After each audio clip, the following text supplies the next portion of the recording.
I missed that for all my time. Please do. It's so awesome. Incredible. Judge ready? Opponents ready? Nice, that's my first word.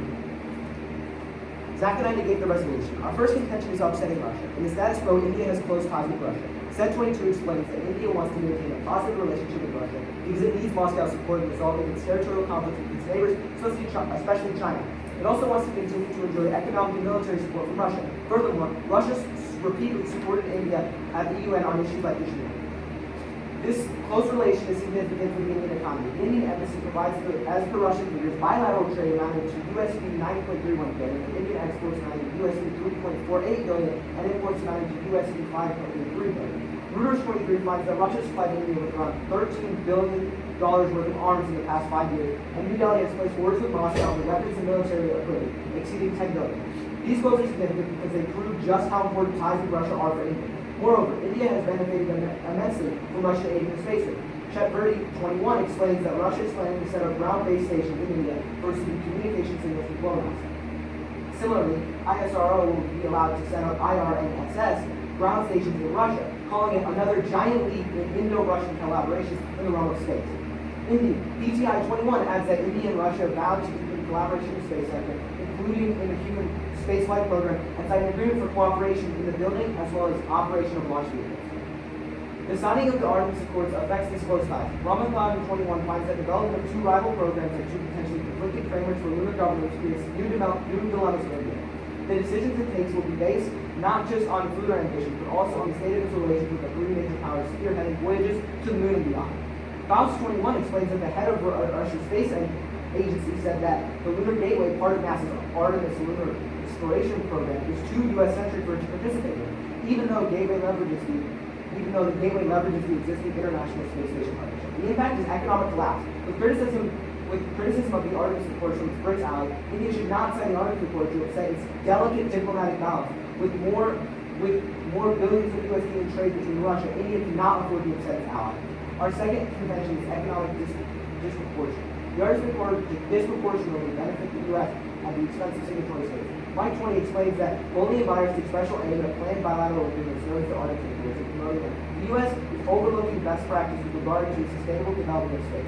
NASA's action must be seen for what they are: a concerted strategic effort to redirect international space cooperation in the favor of short-term U.S. commercial interests with little regard for the risks involved. Jessica 22 furthers the Artemis Accords are not collaborative multilateral deal, but making rather the export of U.S. laws abroad. The U.S. intends to use the Artemis Accords to claim property rights in space. Jones 20 states that although the Artemis Accords are not explicit about property rights, what the U.S. officials said to Reuters, it is consistent with U.S. policy on this point. The return of humans to the moon for long-term exploration and utilization, which importantly will involve commercial as well as international partners. The Accords are likely to cement any deal-making in the favor of the U.S. at the expense of other countries like India. Edit 13 explains the global community is experiencing economic recession. Outer space development is emerging as an answer. The question is, to whom will the benefits accrue? Once legal rights to space resources are granted, only those with the capital to take advantage of the new laws and policies will be in a position to profit. Jessica 22 agrees. When countries, especially powerful ones, create rules that run counter to these norms, multilateral institutions can unravel, or worse, become irrelevant, resulting in less equitable institutions, favors powerful nations and present unfair economic opportunity to reap economic benefits. Negative effects of the economic inequality is severe. The UN themselves admit high levels of inequality of opportunity discourage skill accumulation, choke economic and social mobility, and human development, and consistently depress economic growth, increase social discord and tensions, and triggers violence and conflict. In summary, debating a resolution would prevent the loosening of ties between India and Russia, prevent the economic collapse of the nation inhabited by nearly 1.5 billion people, and prevent the imprisonment of nations like India and economic inequality that will follow. Begin today for a better tomorrow. I am ready for this class.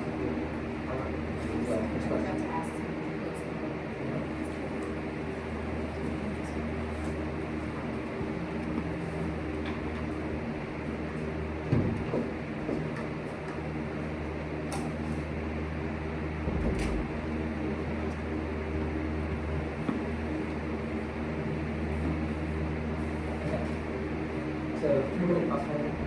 My first question.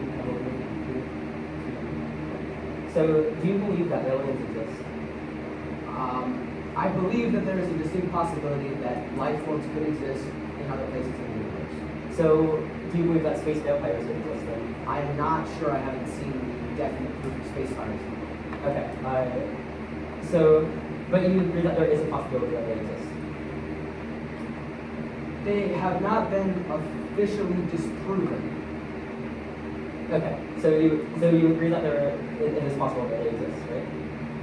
I wouldn't say that I agree that they possibly exist. It's statistically unlikely and very, very, very close to impossible that they exist. Okay. You can have a question. Okay, great. So, right, your solution to space vampires here is garlic. When we in the U.S. have vast wood and lumber reserves. Aren't wooden stakes just as effective on vampires as garlic? Right? So why do we need India's garlic instead of, say, the U.S. or Canada's lumber? what we can say is that garlic is actually more effective in a small quantity. So by getting garlic from India, it would actually be a lot more efficient for taking down these vampires. How much can we reuse the garlic? Because we can reuse the wooden stakes, but the garlic, is it like once it's dispersed, can we get it back somehow, or is it just gone? It is actually very possible. Like, it's not a consumable resource against these space vampires. Is actually very reusable. Okay, on your first contention of upsetting Russia, so India also has a bunch of ties to countries that are in the Artemis Accords right now. So why is India focusing more on them? A bad thing. So we've stated that Russia sees the Artemis Accords as too U.S.-centric, and Russia doesn't support the U.S. in any which way or fashion. And by leaning more towards the U.S. and its Western allies, India is alienating itself from Russia and all the bilateral trade that goes on between those countries. Okay, you can have a question. Okay, so Beatles, why do these experiments need to be performed in space versus on the Earth? So we're not necessarily saying that the experiments need to take place in space. What we're saying is that by India signing the Artemis Accords, it would increase cooperation between them and the countries that have signed the Artemis Accords, which would increase research into beetles and lead to all of these positive impacts that we were saying. Okay. On your second contention of economic disproportion, how does that, if India's economy is not struggling right now, how does that lead to? How does them signing the Artemis Accords lead to their economic downfall? So it sets it up for their economic downfall, right? The Artemis Accords unfairly favors the U.S. And once commercial space mining and basically astro mining, and we get a lot of profits from space, those profits go to bigger countries like the U.S., which then causes this economic disproportion on the U.S. side. We'll take some prep. Yes, Robert.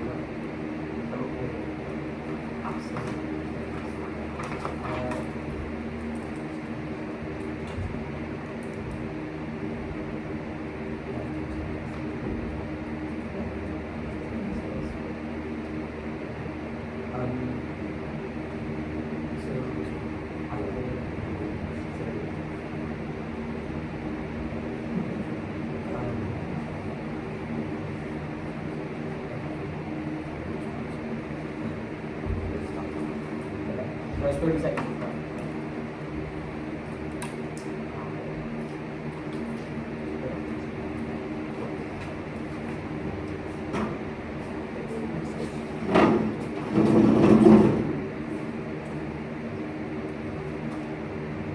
Alright, bit of a roadmap. I'll start my first case and then talk about it.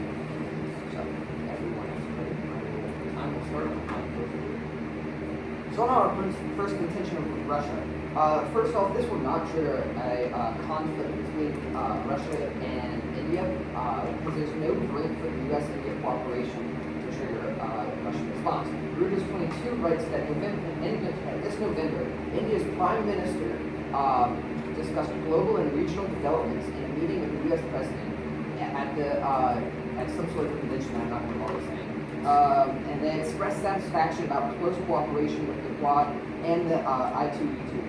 Additionally, they they refute the continuing and deepening India-U.S. strategic partnership. That means that U.S. and India are already in two alliances, both of which were literally made to contain foreign powers, which should be much more angering to Russia than the peace treaty. So why would Russia attack or why would Russia get angry with the Artemis Accords, which are much less angry overall? Also, as pointed out there, India is already aligned with the United States, and so just want to put emphasis on the point that Russia would not invade, would not cut off ties with India just because of the Artemis Accords, because it would have been done historically already. Moving on to the second contention about the economy, they say their main point is that it disproportionately benefits the United States, but this doesn't mean it doesn't benefit these countries that it's helping. India is still going to gain benefit from the Artemis Accords. Sure, it might not be as much as the United States, but we can all agree that any benefit is better than no benefit. And then moving on to our case a little bit to talk about rain. Sure, the economy is pretty important and all, but wouldn't you say that extinction is much worse? Especially extinction by vampires. Not only, it's not just a peaceful nuclear war where everyone dies very suddenly. No, this is eternal suffering as a mortal vampire. But not only are humans going extinct, but also vampires will the vampire race will grow. And then on top of that, when we become space vampires, we will then be able to extend into space and go begin infecting other intelligent life in the universe. So not only are we talking about the extinction of humans, we're talking about the extinction of other extraterrestrial life. On to our second contention about beetles. I just want to reiterate that with the increased access to beetles from this alliance with India, this will lead to curing cancer, which will solve at least 9.6 million premature deaths. On top of this, we don't want to downplay the impact that it reduces methane emissions from cattle by 40%, which therefore cuts down on global warming significantly. And also the economic benefits from gaining these beetles also brings people out of poverty, especially in India. And so even if you give them access to their case about the economy collapsing and stuff, the United States is going to support India through this beetle trade. Now, this beetle trade will be enough to single-handedly raise and to support it, to make up for the lack of support from Russia. But then again, that need won't be necessary because Russia is not going to sever ties with India, as proven on our opponent's case. For all of these reasons, it is a clear FL. We'll use some running time. No, we are not. Oh, okay. We're not. All right. Okay, before I start, I just want to say I absolutely love your case. By far the best one I've heard all day, despite the fact that it's only the first one. Yeah. It's really good though. Thank you. All right, so a little off-time moment. I'm going to start by talking about their case and where they have some very, very serious flaws, and I'm going to lead away. All right, time starts from my perspective. So our opponent mentions space vampires. And while that may seem like a sort of realistic problem, vampires are a very terrifying proposition. But vampires are unable to function in space. Well, they don't need oxygen to survive. Well, actually, they do need oxygen to survive, but they heal at an equal rate. So, well, they would just be in an eternal state of suffering if they were just floating around in the vacuum of space. So, space vampires is by no means a real threat. Additionally, they talk about how we desperately need Indian garlic. And while I'm sure garlic does help rebut vampires, the United States produces 24,700 acres of garlic a year for only 346 million pounds. That is more than a pound of garlic per U.S. citizen. So we don't really need Indian garlic to protect the American people.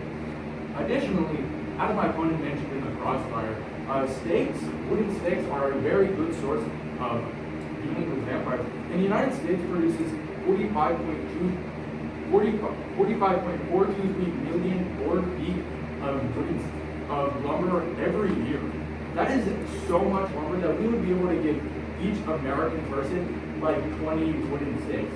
I'm not worried about a vampire if I have a dresser drawer full of wooden stakes and garlic.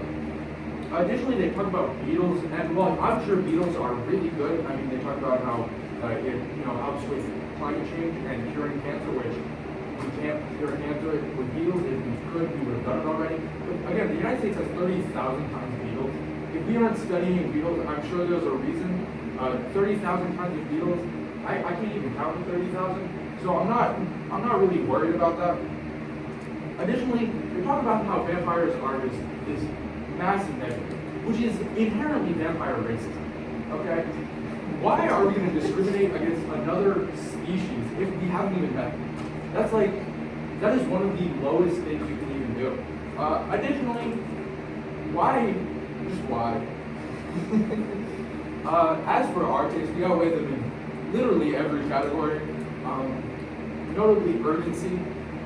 Right now, we need the resources from them, or no, right now we need to negate the resolution because all of the things they have said are not at all a real argument, and while it's very entertaining, vampires are not a problem. Beetles aren't going to cure cancer, at least probably. Additionally, they mention less poverty, but we mentioned how the economy would collapse if this gets ratified. So India isn't going to have less poverty if their economy collapses. They'll have substantially more, and that's why you need to negate the resolution today.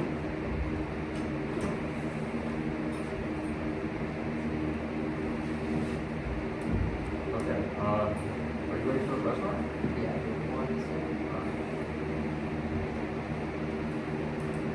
Okay. Do you mind if I take the first question? Yeah, go ahead. Alright, so time will start on my. One of your points on our space vampires contention was about vampire racism.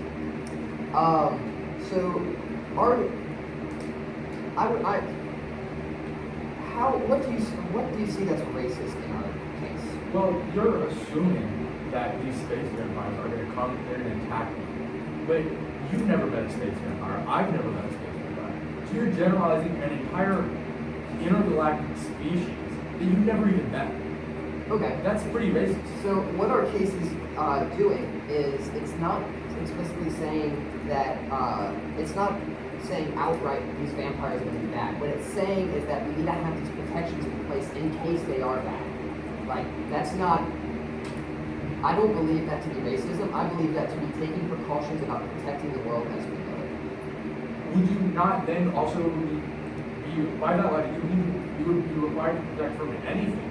Are you going to try and protect from space forces? Yes, but space forces are not as dangerous as vampires. Well, that's you being racist towards the vampires again. You're saying the vampires are dangerous. That's really not okay. Is it unfair to say that humans are dangerous because humans have a known track record of being dangerous? We've literally committed genocide. That's pretty dangerous. Space vampires, I don't think they have. So actually they have. That's the whole thing with space vampires, that they go around to worlds and that they infect these worlds to gain their ranks. That's what's happening. As I brought Is up. that genocide or is that just really efficient military recruiting? Would you yourself want to become a vampire to join their military? Depends on what they're offering. If I get like healthcare, sure. No, you don't get healthcare. You become a vampire. Oh, well, I don't need healthcare because they're immortal. They never die. I'm not worried about. But I would totally be a space vampire. As you said in your case, that they live a life of pain and suffering. Only in space. Mm-hmm. And so as So they travel, they're not a serious problem if they're in pain. Now, if they weren't real, which they might be. You don't know. But if they were real and they did come to Earth, I think it would be a much better option instead of trying to fight with this garlic and these wooden stakes and really ruin our first ever interplanetary diplomatic mission. Because for all intents and purposes, that's what it is. We need to work with them. We need to trade with them. We don't know what these space vampires have. They made it to us, and we haven't made it to them. They probably have very valuable technology. What happens if they invade us? What happens if they start attacking us and we don't have the garlic supplies? Well, as we've already said, we have the garlic, we have the moving states. And, worst case scenario, we just move to the moon. So you also mentioned that the United States has enough garlic to support the entire United States population, but what about the rest of the world? Are you excluding other people because they live in separate places? Well, Okay. We'll take some prep. is running pepper again? Yes. Alright.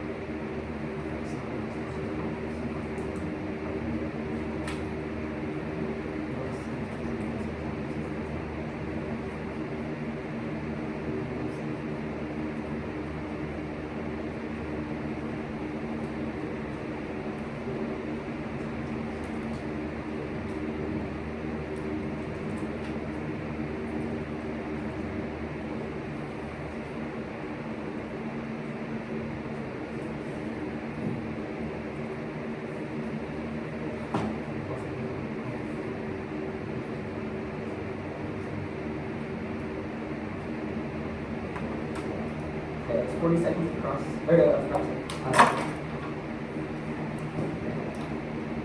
So, quick off-time roadmap. I'm going to be starting on our case. I'm just going to be going down our case the entire time. And then doing some weighing at the end.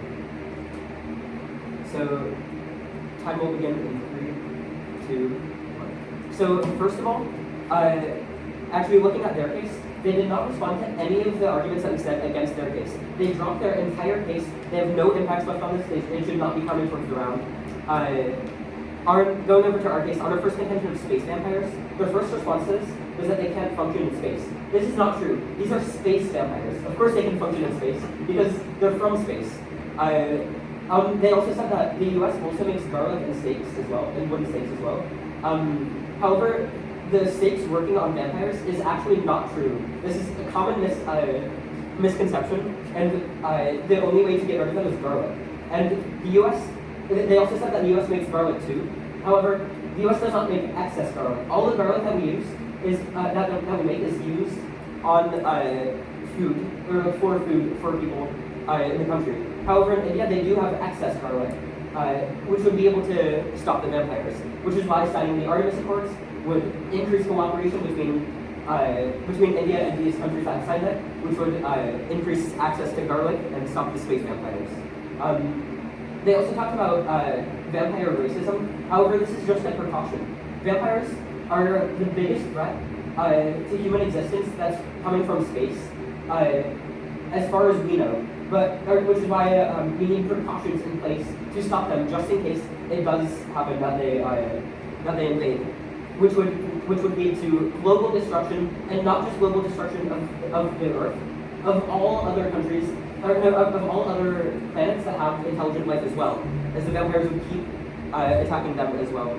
Going over to our second contention of beetles, the key thing to look at here is that they did not respond to any of our impacts, except for the cancer. They just said that this is not true. We have evidence in our case that says that beetles have displayed anti-cancer properties.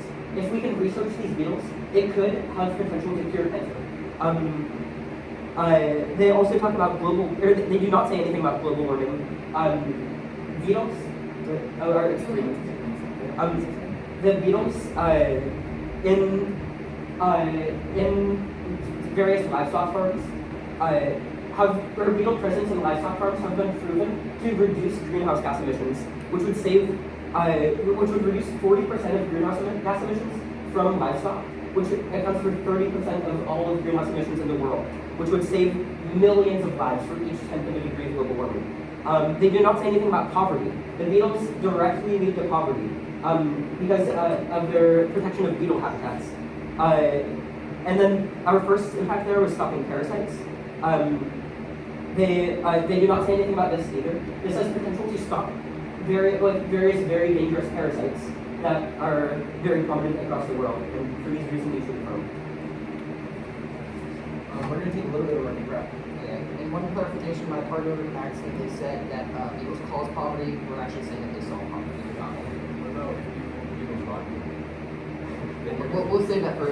Oh wait, we're going to cross first. Yeah. We're Oh wait, No, I have to start. sorry. I'm just going first. I'm sorry. Oh yes, thanks for that.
So, oh, okay, sorry. I'll turn over back. No, my case, their case, right.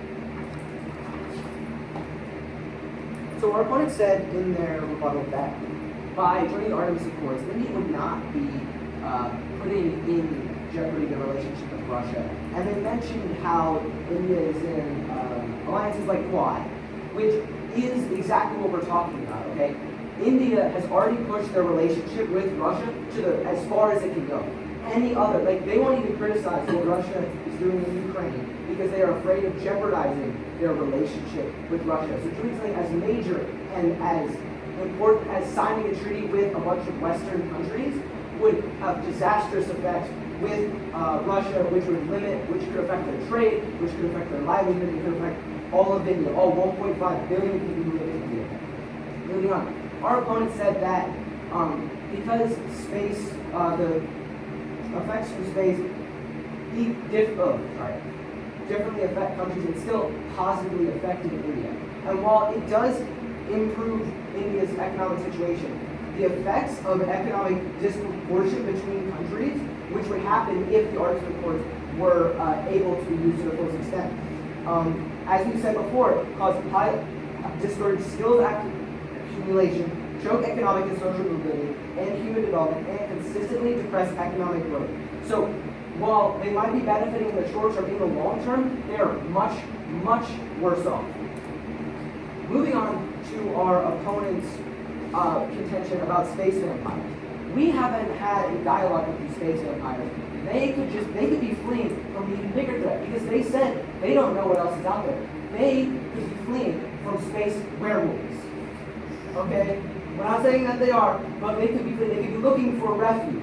And if they show up onto Earth looking for refuge, and our first instinct is to shove garlic in their face, that does not send a positive view of how Earth responds to interplanetary organisms. Moving on. Our opponent said that beetles can cure cancer, and they have cited evidence for this. And we have 30, as my partner said, 30,000 types of beetles in the U.S. alone. Why are these beetles in India so much better than the ones that are in America? They haven't shown us that we need the Indian beetles over the ones that we already have in the U.S. Now to move on to Wayne. Probability, as our opponents have in First Crossfire, was that space vampires is a very, very small probability versus India making Russia mad because of joining the Artemis Accord is much more likely to happen. So therefore, we outweigh on probability. Next, magnitude.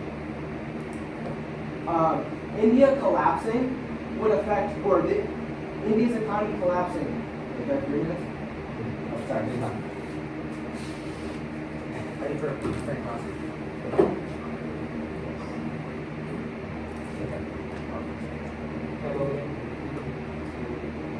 So you bring up a lot of stuff about what we said on your case in your summary speech, but didn't you drop it all in the bottom? No. But you didn't say anything about it in rebuttal. The point of rebuttal is actually to rebut your argument by rebuttal, and I did briefly mention how our case is better than yours. You said that it would cause poverty, but you didn't address any of our any of our responses to your case. But and also second story, I believe is too late to bring up any new responses. We didn't bring up any new evidence. We just restated what I restated what we was said. brought up. Okay, so except okay, or so you didn't address any of it in rebuttal. Then. We did. It was very brief and quick, but we did address it. Well, for as brief as it I was. think it should be up to the judge's discretion, and I agree. and it can be on. Alright, well, then I have a question. Okay, in your summary, you talked about how you mentioned again how these brothers were just a precaution for these vampires.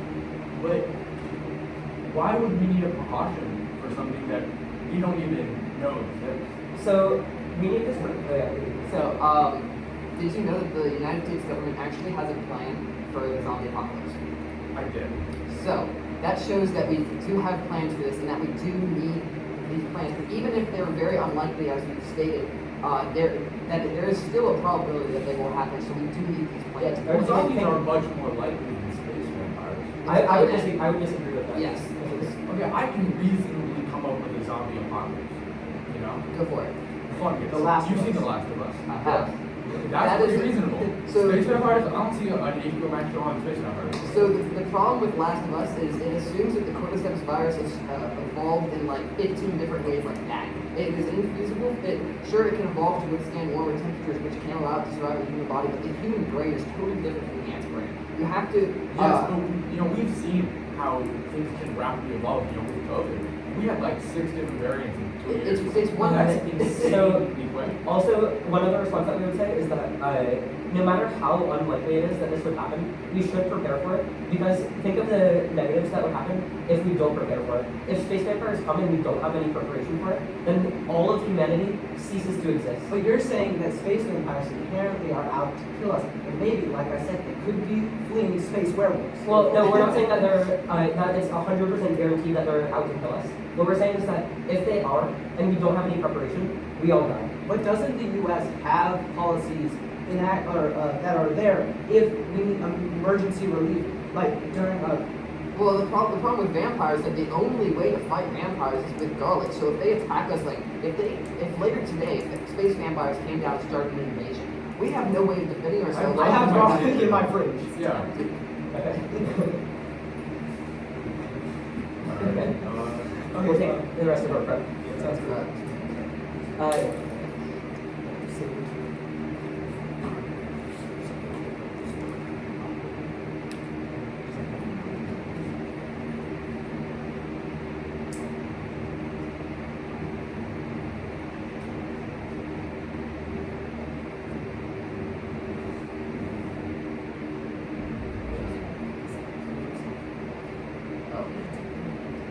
I'll take 3 minutes.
Alright, everyone is ready. Already go. I will start on mine.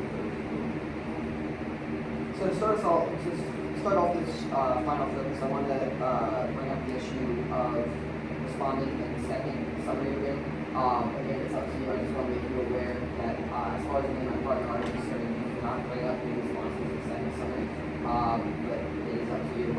If you do choose to allow them to have their impacts on their case, we actually do solve the Eagles contention. As we state that that this illegal trade between the United States and India would be enough to counteract the recession the possible recession that we might see from India joining the Arctic supports. However, even with our responses on their case showing that this isn't likely, that should it hasn't happened before, so why would it happen from this? But even with a small chance, we do solve. Their main response to our Beatles contention was about why haven't we done it already? And it's simple, as we brought it up before in round, that we need more genetic diversity in the beetles. And India has 300,000 species of beetles, and we need access to those beetles in order to see the impacts that we talk about in our case. And in order for the United States to start studying this life-saving research. Our main points here are we reduce methane emissions by 40%. Again, we also help bring people out of poverty in India and solve for recession if a recession does come. And we also lower crop disease, which overall increases food supply. We outweigh on magnitude because the lives we see saved from this legal trade infinitely outweighs the economy impacts that we see. On their case, they can choose to give it to them. Also, lives are irreversible, so the economy rises and falls naturally. Their economy would recover if it did happen, but lives you can't undo losing lives. For all these reasons, it is a clear act out.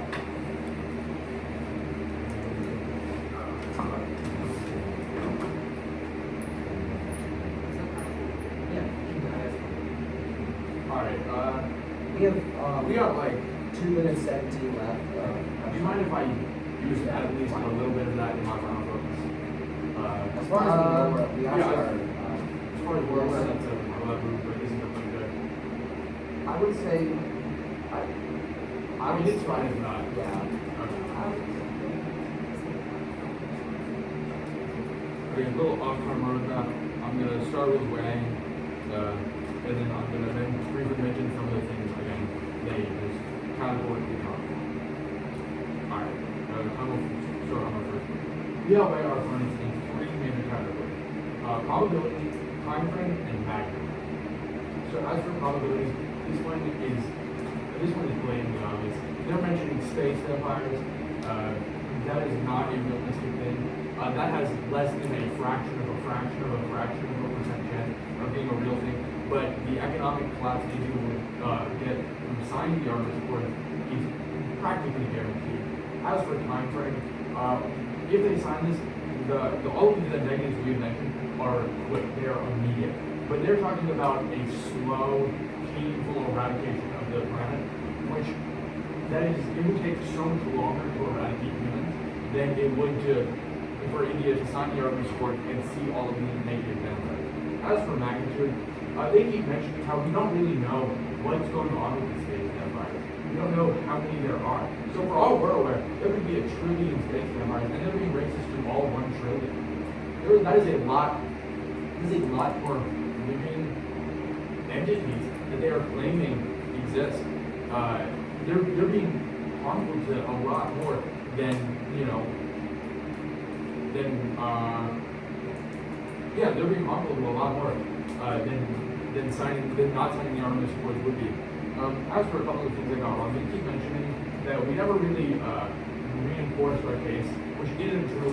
It was very brief, but I did mention it in my rebut, and then throughout the crossfire we would occasionally reinforce our case just to show how their argument was flawed and blatantly incorrect.